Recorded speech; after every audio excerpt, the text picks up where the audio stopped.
Good afternoon, everyone. I am Elaine Hall-Corbin, your host, and welcome to Artists of Color. Artists of Color is a program that we feature arts of all mediums and artistic organizations. We have them on to do readings, to communicate about the artistic mediums within our communities. Artists of Color is exactly what the name says, Artists of Color. We are about making our artists of color within our communities known, not only throughout the community, but throughout the state, if we can possibly be able to do that. So again, I'm your host, Elaine Hall-Corbin, and I am the owner and founder of Humanistic Communications, which is what Artists of Color is under. We're also a nonprofit, and we publish an art and cultural news publication online, which is called Humanistic Guide, which is also a publication for artists of color within the community. And today, I would like to let you know that we have an amazing guest, and I am very glad she is with us today.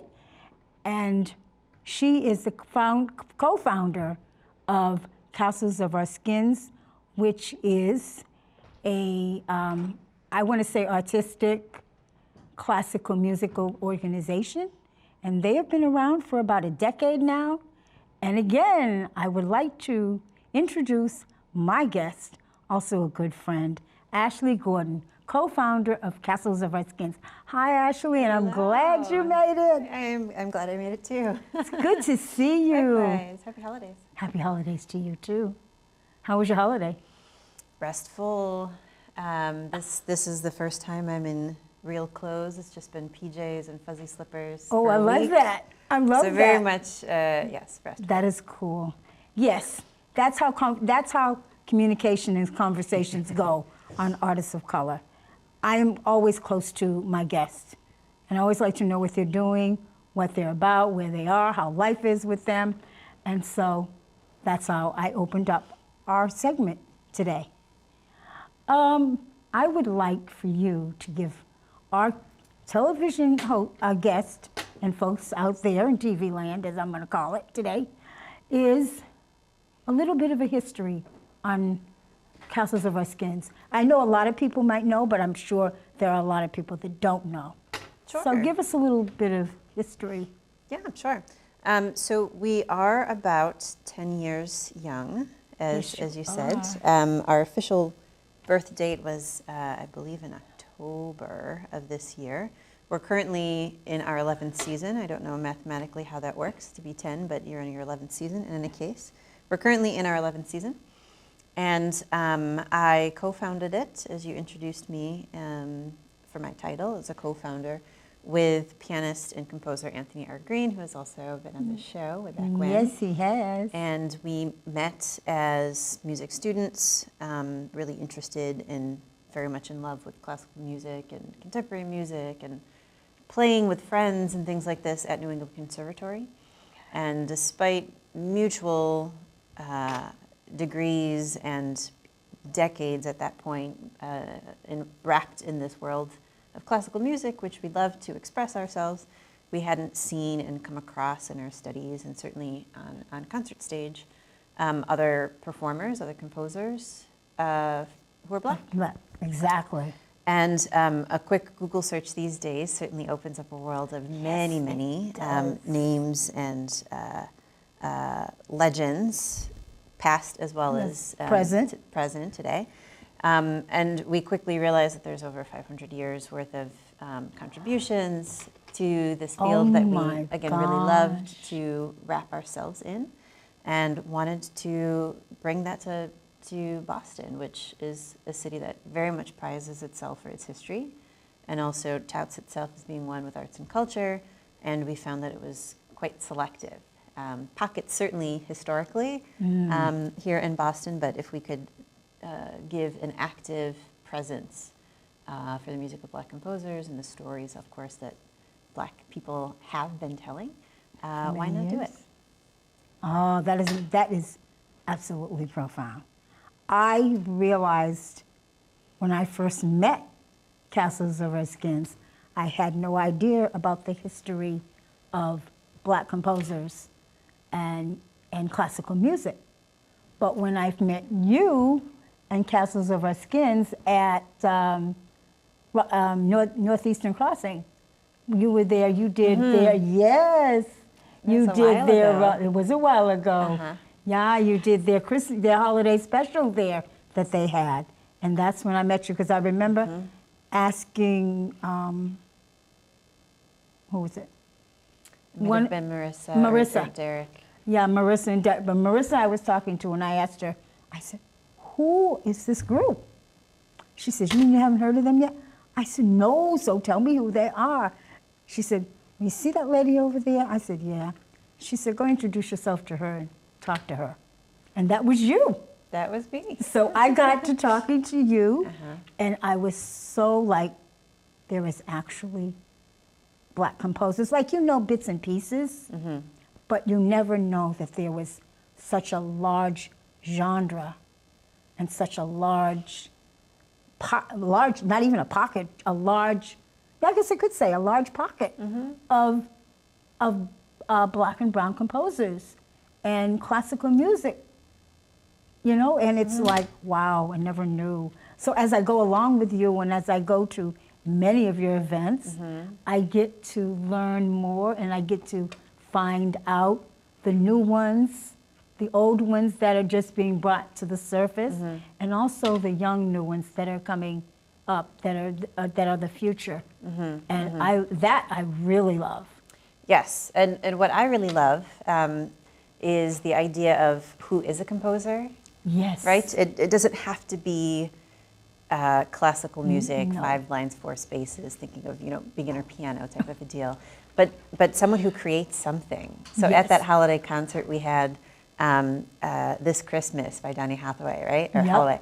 And some Mariah Carey and some Duke Ellington and hymnals from what you would sing in Black churches around this time. And classical music by Chevalier de Saint-Georges, right? It's who creates music, who has stories to tell, who are from the diaspora, is very much what we're interested in exploring. And that can look like a performance with music, it can look like a performance, which you've certainly gone to, with dance, with spoken word, with visual art, right? And the idea of being able to share stories, ultimately, as a curator of stories, curator of experiences where stories from across the Black experience as it relates to time and as it relates to geography, being able to take different art forms, as we have always done, right, to be able to express ourselves and share stories. So yes, through music, and yes, maybe through classical music, but also through other genres, other styles, and other artistic disciplines. Like Belonging, like our season opening performance. That was, oh my goodness. There were so many different parts to that.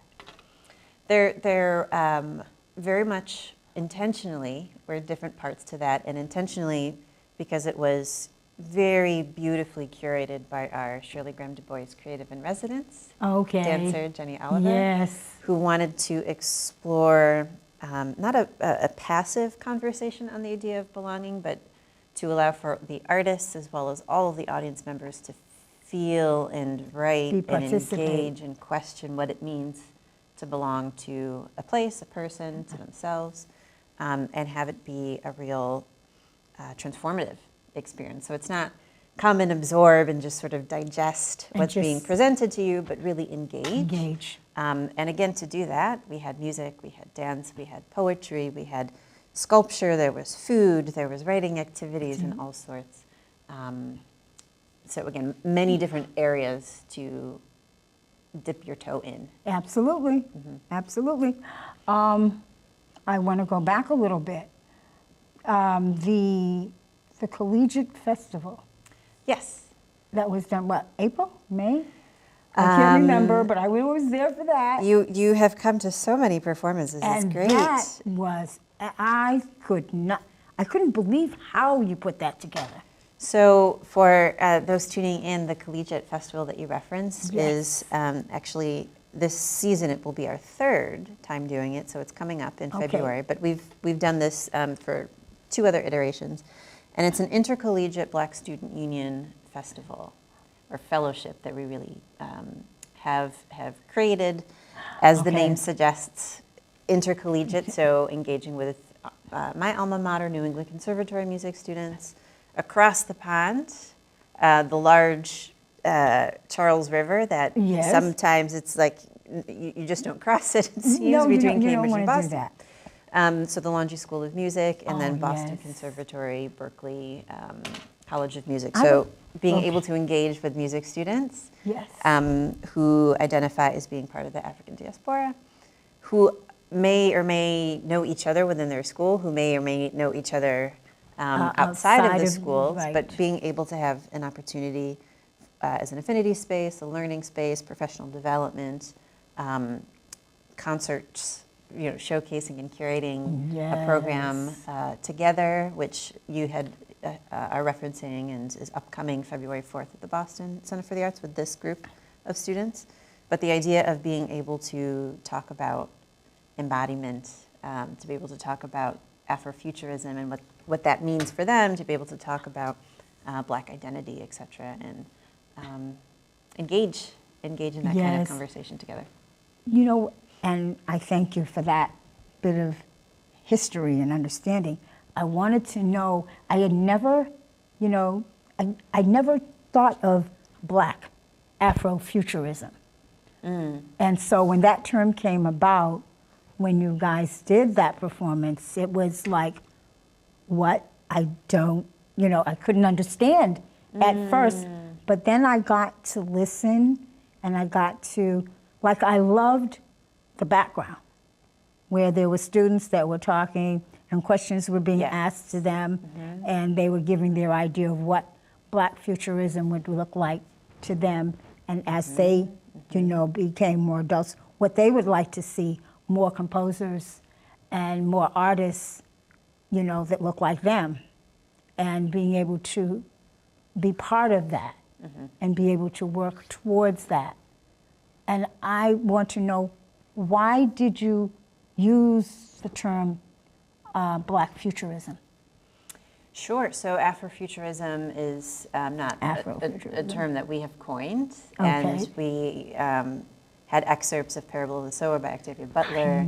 The students engaged in a whole entire presentation around Sun Ra and other artists who are engaged in Janelle Monáe, thinking of modern times, etc. Other artists who are engaged with this idea. We reference back to Marcus Garvey and the idea that, even further back, Phyllis Wheatley and other Black people who ultimately, to be able to imagine something that doesn't exist, which, thinking about being an enslaved person in this country, the idea of freedom is probably the most Afrofuturistic thought that it is, and it's that we've created, right? Yes. And so the idea of being able to envision a world and craft a world, talk about world building, right? You can't realize something unless you can vision it first, is very much wrapped in Afrofuturism, being an alien in this country, and all sorts of things as it relates to Afrofuturism. We explained and shared historically with the students, and then how does that relate to your thinking as sort of a rite of passage going into music school or going into a college, becoming an adult, the sort of maturing into your adult self, if you're thinking of your own future. And what does that mean for you? What is your expression of yourself as a future version of yourself, right? And as it relates to what world you want to build. So those concepts we played very much with in the idea of Afrofuturism, and shared with the students other ways that concept of imagining one's future, and we referenced Equa Holmes, her Sunflower Project, Roxbury Sunflower Project, and the idea of a brown face surrounded by sun, right, that grows 6 feet tall, and what can you envision for yourself? And it may take time in order for that to sprout, but what can you envision as a world for and yourself. To become, yes. And so very much wanted to capture our fellows' thoughts. And those conversations, a lot happened in 2 weeks for the fellowship. Oh, wow. But those conversations that we had, we wanted to make sure that their voices ultimately were included because they... That's what I loved most. Yes, yes. Their voices being included. Mm-hmm. Yes. For sure. What is, okay, you're in your 11th season. Yes. Can you give us a little bit of what's going to happen in your 11th season? What's coming forth? Sure. So the Black Student Union Fellowship is happening again, as I referenced. This is our third iteration. And we have, again, a jam-packed kind of week and a half of conversations, professional development, learning, rehearsals, etc. But they will have the students, there's 12 this year, will have a capstone performance project at the Boston Center for the Arts in Martin Hall, Sunday, February 4th at 7 o'clock. And this particular theme is embodiment.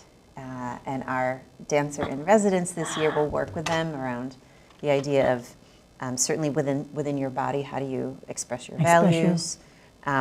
How do you express your values in your artist statement or your bio or your sort of professional way? We'll have a workshop on that. Okay. And then also through your music, how can you express and really embody what it is you're trying to say through your music? So we have Shapong Liu, who is a wonderful violinist and erhu player. She performs with Silk Road Ensemble, also leading professional development. So they'll get a lot, as well as some social outings to see Black artistry in action.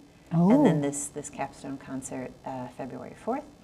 Before that, if anyone listening has families and young children, so 12 and under, we are starting at the Roxbury Public Library branch we call them edutainment, so education. Yeah, I love that word. Entertainment together, but family friendly, really geared towards young learners, so 12 and under, workshops. So again, if anyone's listening with families, on Saturday, January 27th at 12:30 is our first of 4 that we'll be presenting at the Roxbury Public Library, totally free.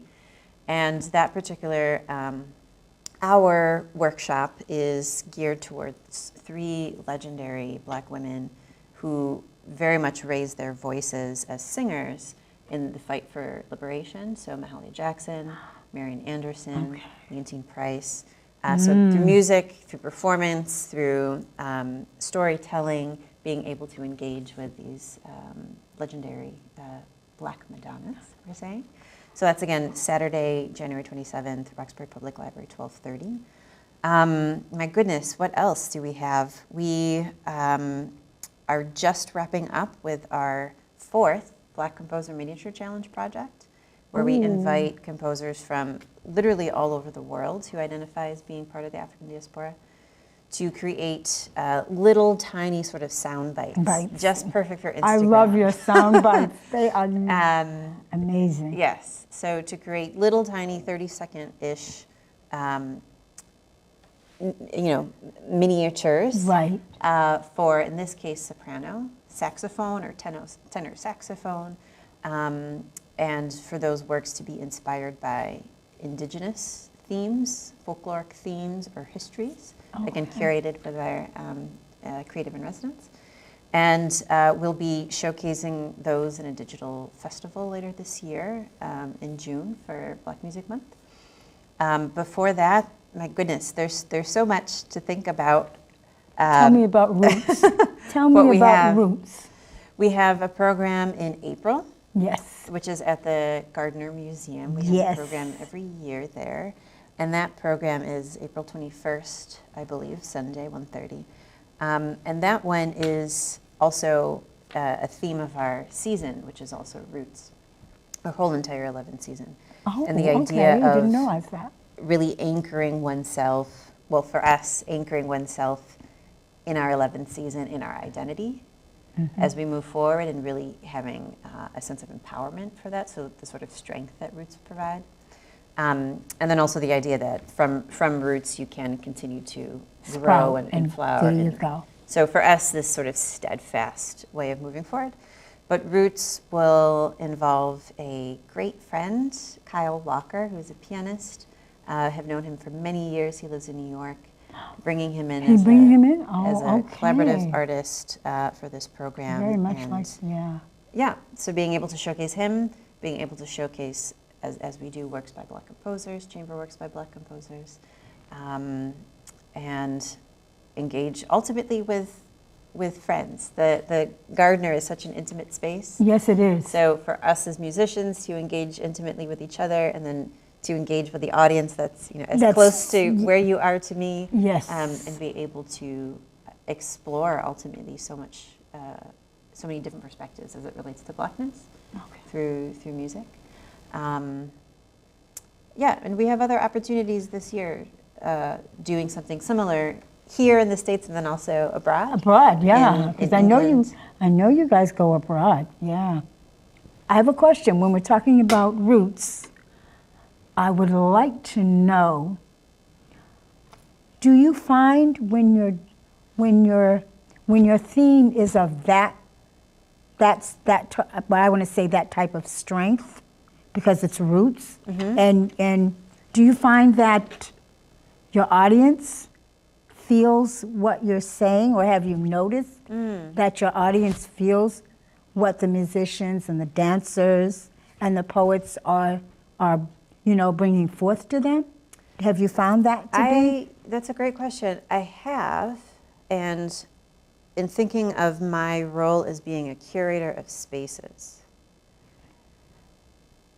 I take that seriously because I want to make sure that you as an audience member have as much information as I as a performer. So I need you to be inside my head a little bit. Yes, it's the music, but I want to share with you why this music, and then this music, and the story between the two. So oftentimes being able to engage very much with the audience. We did this recently, earlier this month, at the Bethel AME Church. Yes. For a performance. That was beautiful. All inspired, right, by the idea of the diaspora, meaning spora meaning seed from the continent, dia meaning across, so across time and geography. How as Blackness, as Black culture, we have been interconnected. So music from the continent, various parts of the continent, music from a Black American experience, music from all other kind of global Blackness, etc.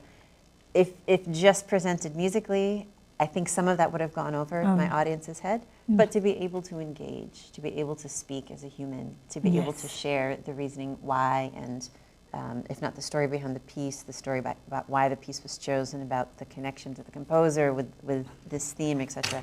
So yes, to answer your point, I think being a curator of spaces and the experience of the space being a storyteller is how and why I think the audience is able to understand and engage in the same way. Yes. Yeah.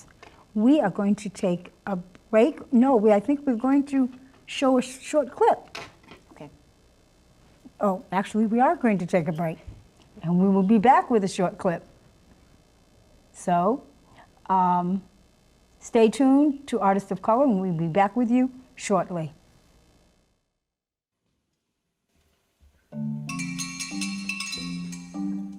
Remember,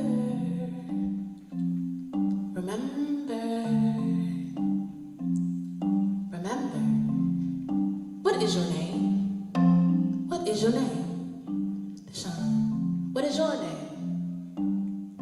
What is your name? Say your name, everyone. Say your name. Remember.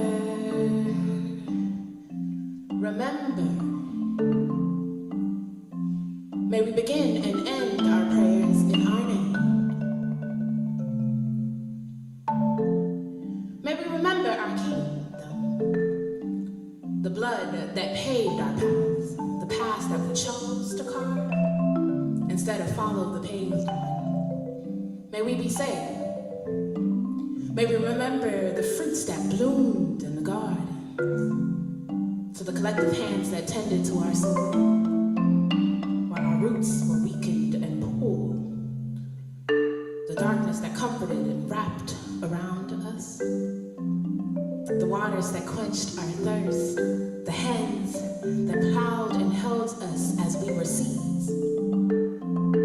Remember,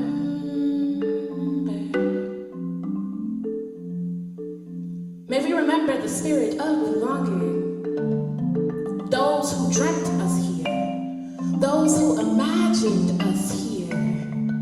What are their names? Say their names. Say their names. Louder. May we begin and end our prayers in our name. What is your name? What is your name? What is your name? Remember.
Good afternoon. Welcome back to Artists of Color. I am Elaine Hall-Corbin, your host. And today my guest is Ashleigh Gordon, co-founder of Castles of Our Skins. Thank you for being with me again. My pleasure. Sure. Oh, it is so wonderful to have you, you know. And we were just talking about engagement and learning about Black composers and African, well, not even African, classical music by African and or from the diaspora. And you would not, I would not have known had I not met you and had, you know, had different conversations with you, gone to different events that you all, that Castles of Our Skins has put on. I never knew so much about, you know, classical music from the diaspora. And it's like, it's warm, to me it's warmful. I gotta say that. That's my word, y'all, warmful.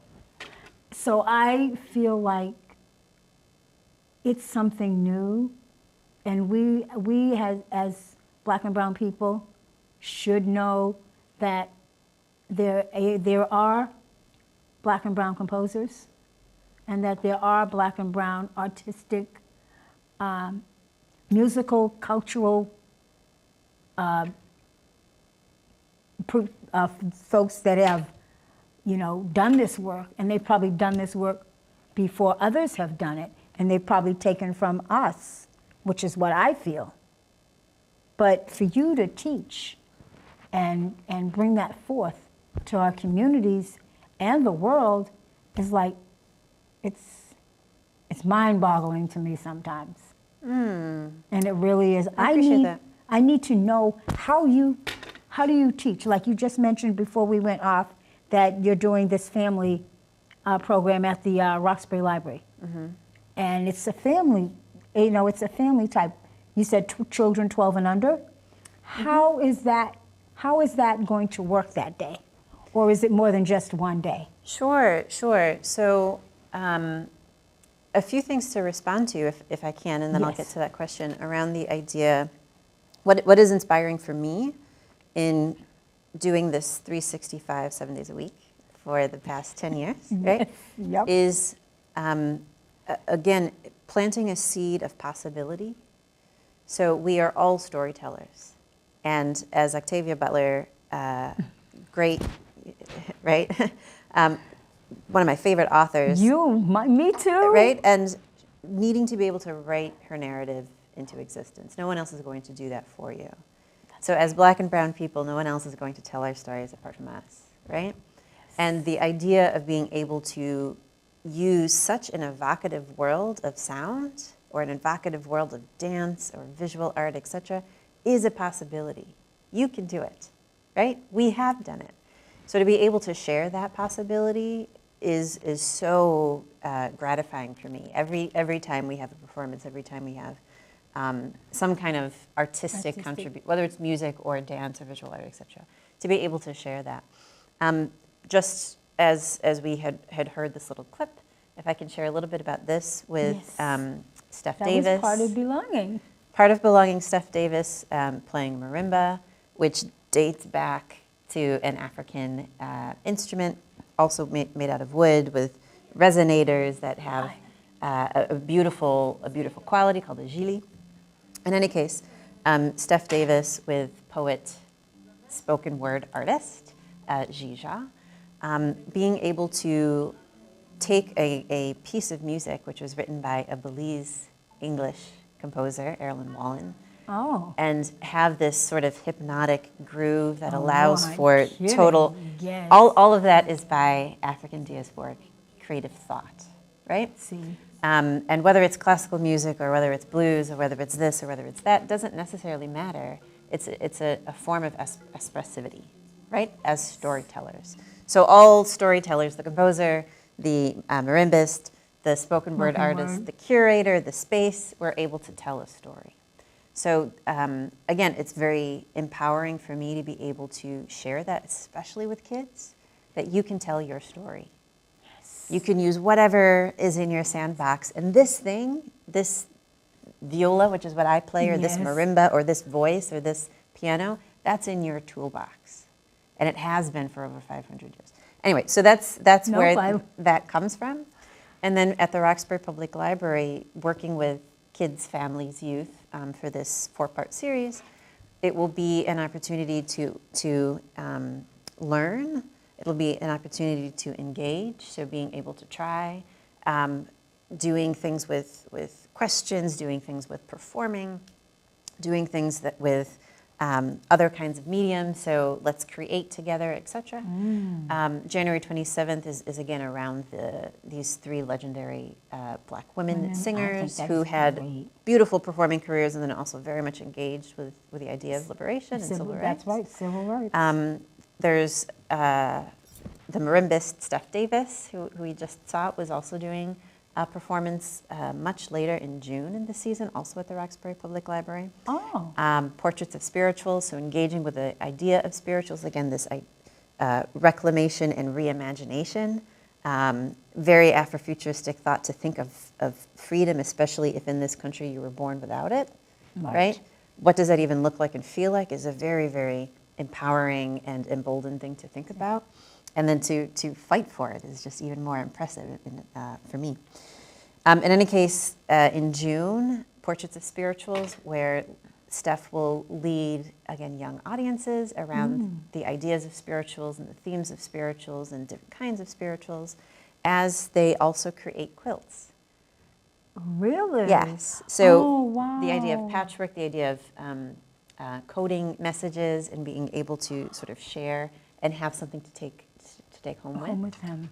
And then other workshops as part of this series are ones which I personally will be involved with. So I'm very excited to engage with the students in this way, the kids. One is called A Flea and the Fly, which is an original musical narrative that has the music of Black composers, all Black women composers, and an original narrative that I wrote. You wrote a narrative? About friendship, about a flea and a fly who ultimately are supporting one another. Ooh, and it like comes from a piece of music by composer Florence Price, also called A Flea and the Fly, that she wrote as sort of a children's piece. So I sort of expanded it into this whole journey, and they find the goose and they go on a trip, and it's someone's birthday. Anyway, there's this whole musical story. So more of a performance with some audience engagement, learning about the elements of a story. So using Blackness, in this case, all music by Black composers, to talk about something so universal, such as how do you make a story, right? Okay. And then the last, as the series is also one that I do, which is taking a few different sort of hand clapping songs, if you remember from church and from church or from being a kid camp and being at camp and things like this. So taking some children's songs from the Caribbean and from African American culture and teaching them, teaching the songs, getting to do ham bone and things like this. Oh, I remember that. Yes, so having some just pure fun and again learning about African American and Caribbean folk songs and culture, but the idea of play. So another big thing that I like to do is to teach on universal themes of joy, play, elements of a story. Let's talk about history, and we can do that using Black culture. Yes, we right? can. To talk about something that everybody can learn from. Mm-hmm. Wow. You're doing a lot. Doing a lot. You are doing so much. I have to say, we are doing a lot. Yes, I am all a of you. figurehead for sure as a co-founder, but there's a big COOS crew, of which you're a part of the COOS crew, the COOS family. Why, thank you. I like being part of that. I missed your new executive director. I know she was a little under the weather, so she couldn't be with us today. But I listened to her little clip that she had, that I listened to on YouTube. And it was very interesting to find out, how she got here and, what she does, and being part of Castles of Our Skins, which I think is wonderful. Hopefully next time we do another interview, we can have her with us. What is she? I heard her play. Wait a minute. Let me go back. I heard her play the guitar at Belonging, and it was quite interesting. I loved what she was playing. I was really into it. But I wanted to know I do want to go back. You're doing the Afrofuturism this year in February, in 2024. How do you put that together? For the Black Student Union fellows? Now, is the Black Student Union something that Castles of Our Skins has put together, has brought forth, or is it already in existence and you just bring it together? So our fellowship is a signature program for sure, and we're in the third year of that fellowship, the Intercollegiate Black Student Union Fellowship. For me, the years follow the academic year. So last year, even though it was 2023, we had a theme of Afrofuturisms, which you came to the Black Futures. Right. This particular season, this year, in February, upcoming, we have another iteration, another cohort of 12 students. And that particular theme is embodiment, and, and the body being part of that. But to answer your question about how to put programs together, I can talk about that more broadly. I was literally just thinking through a bunch of programs that are upcoming just before I came on the show, actually. And for me, what's so exciting is the idea of curating site-specific happenings. So again, I'm a curator of space is how I think about it. Yes, space you and are. time. And if it's this day, this time, this location, what is that environment that I'm curating, that I'm shaping?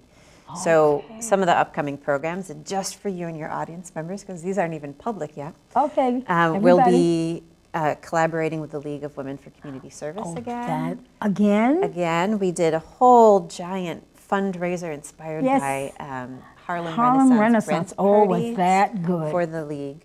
In any case, we'll be doing a program for them and thinking about what it means to honor the League, what it means to honor the founders, what it means to honor the many women who have set foot, have engaged, have grown an extension through From the league, etc., and being able to sort of track that over time.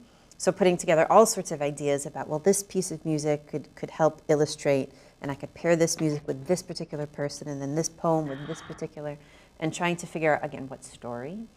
Another program upcoming, again, just for your audiences, it's not public yet, but we're working with the New England Conservatory Black Student Union group. They have every year a concert inspired by Coretta Scott King, who was an alum of New England Conservatory as a music education major, as a vocalist, a soprano. In any case, Guest Silverskins is helping curate this concert, which will be in this beautiful hall, Jordan Hall. I haven't been in Jordan Hall since I danced. Also in February, in late February. And then thinking about the idea of tribute. So what, if, you don't have to answer this, but for you and your audience, if someone were to tribute you in some kind of way, what would that look like and feel like, and what would you want included?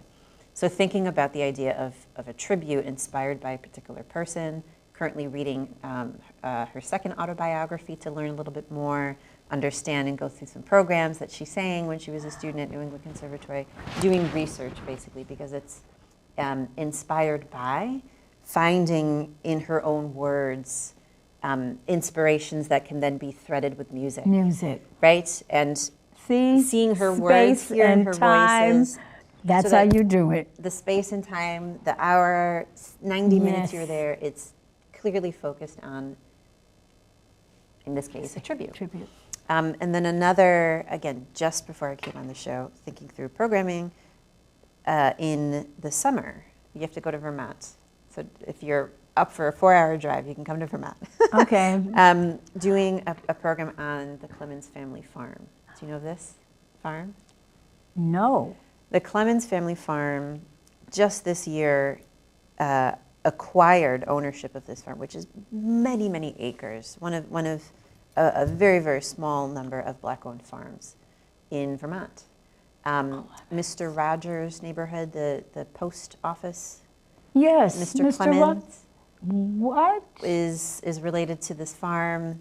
In 1962 is when the land was acquired, and you can certainly think through anything related to Black history in 1962 to know that it was not at a time when headlines are saying, you know, acres are being acquired by black people, right? Right. And headlines would be, this church has been burned down. That's what it was. So in 1962 it was acquired, and then recently became, within the past maybe few years, a nationally recognized historical landmark. In any case, a beautiful and historic space. So thinking about curating a program for this site, for this audience, for this community, for this year, a celebratory year of acquiring ownership of this space, tracking from 1962 to 2023 through music, through poetry, through history, through... Anyway, that's how, for me, programs that's how you work in collaboration with, as a story, the space, the time, the date, the happening, the history, because ultimately I'm sharing this for you, the audience member, right? Right. And it's a curious point for me. One of our aspects of our mission is to foster cultural curiosity, right? So it's an aspect for me to foster that curiosity, and it's an aspect for the audience to foster curiosity. So how can I do that? Ultimately, is in a nutshell, how can I do that? Is how I think about programs. Okay. All right. Oh wow. I've never heard of the Clemens farm, and like you said, it's just been acquired in Vermont. Mm-hmm. There's a African American heritage trail in Vermont. A good chunk of the sites are sort of middle and northern Vermont. Okay. But in the summertime, in the fall, go for some leaf peeping and just sort of travel along this heritage trail. The Clemens family farm is along that trail. Oh my gosh. So much culture, so much history, so much music that goes along with how you put the culture together, the music together. And that's what makes me want, makes me so attached to you all. Because it's beautiful. And we're going to continue our talk because we're going to go for a break.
Thank you, everyone. Welcome back to Artists of Color. I am Elaine Hall-Corbin, your host. Your host. And today we have been having this great conversation with Ashleigh Gordon, co-founder of Castles of Our Skins, and so many, many other things that she does. Ashleigh, it's been a great afternoon. I thank you for coming and taking this time out of your busy day to come and hang out with me. Well, today wasn't too busy, as I said. This is PJ week. Oh, that's right. PJs and floppies flippers. Yes. I gotcha. I am excited. I'm sorry. I'm stuck on the Clements farm. That is, I've never heard of it. Never knew anything about it. But now you're telling me, and like I was telling you earlier, when this happens in July, I'll just take a bus up. I want to be there for that. Oh, yes. You know? It's a beautiful space. Things are in development, so we'll let you know, and those listings early enough. Yes. And the easiest way, I think, to keep track, It's even your for me, website. to keep track is our website. There you go, their website. Which is www.castleskins, plural, .org. Or on Instagram or on Facebook. At Castle Skins. We are very generous about sharing. They flip around. I want to say that this has been a great conversation. It's great having you here. I just want to interject that, again, Artists of Color is under the umbrella of Humanistic Communications, Inc., which is now a nonprofit, and we are growing. Castles of Our Skins is part of our growth, and we thank them for being part of our growth, because I grow as they grow. And most of my artists that I'm very close to, musically, any other forms of artistic mediums, they are, I'm close to them because, as Ashleigh said, we have to tell our story. No one, and as I've been hearing from my elders that, a little bit older than me, have also been saying that we have to tell our story, and that's what Artists of Color is, that's what Humanistic Communications, Inc. is, Humanistic Guide is, which is our art and cultural publication on our website, because I like and love telling our story, because our stories need to be told through music, through spoken word, through art. They have to be told, and they have to be told through our voice, and that was always something that I felt that was important, and that's something I find you doing. You're telling through our voice, and that's important to me. And I really feel that Black and brown voices need to be heard, artistically, culturally. And I thank Castles of Our Skins for being a part of that voice. Thank you for having us. I mean, ashe to everything you just said. I mean, people like you, and then others like Daniel Callahan, speaking of another, and Catherine T. Morris from BAMS. These are the people that they're our voices. They tell our stories. They they not only let the city, the state, the world know who we are and what our culture is, and we're to bring back our culture. That's important to me. So, again, I want to thank Ashleigh for being here today. We had a great conversation. It was fantastic. It was beautiful. And as you can see, 2023 is about to come to a close. And I will just say, look for Artists of Color again in 2024. I've got great new guests and new things to talk about in the artistic world. So I say thank you. Happy New Year to my community. And we thank you for being with us in 2023. Have a great New Year and be safe. May we remember the spirit of belonging. Those who dreamt us here. Those who imagined us here. What are their names? Say their names. Say their names. Louder. May we begin and end our prayers in our name. What is your name? What is your name? What is your name?